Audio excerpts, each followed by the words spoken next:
Nozizane Koumalo est l'une des nombreuses personnes sinistrées suite aux inondations qui ont ravagé et endeuillé l'est de l'Afrique du Sud la semaine passée. Cette jeune femme et sa famille se retrouvent aujourd'hui sans maison, comme des dizaines de milliers de Sud-Africains. Les pluies torrentielles et les glissements de terrain ont engendré le chaos.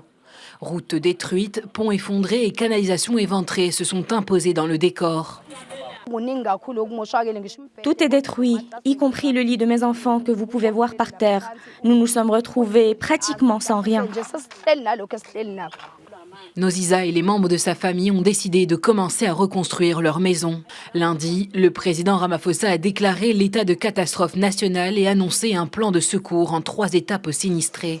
Pour les réparations des nombreuses infrastructures endommagées, le gouvernement sud-africain a annoncé la semaine dernière un fonds d'urgence de 63 millions d'euros pour la région du KwaZulu-Natal. Pour prêter main forte à la conduite des réparations, environ 10 000 soldats ont été déployés.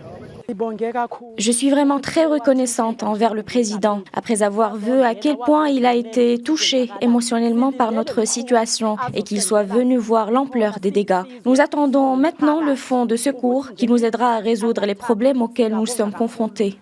À Durban, ville portuaire de 4 millions d'habitants, près de 4 000 maisons ont été complètement rasées et plus de 13 500 partiellement endommagées. 80% du réseau d'eau potable de la ville a été touché. Quelques 27 000 élèves ne sont pas retournés en classe et plus de 600 écoles ont été détruites. Le ministère de l'Éducation a déclaré qu'au moins 27 millions d'euros sont nécessaires pour la reconstruction des bâtiments. L'Afrique du Sud doit se relever d'une des pires catastrophes naturelles qu'elle ait jamais connues, alors que son économie a déjà été sévèrement malmenée par la pandémie de Covid-19.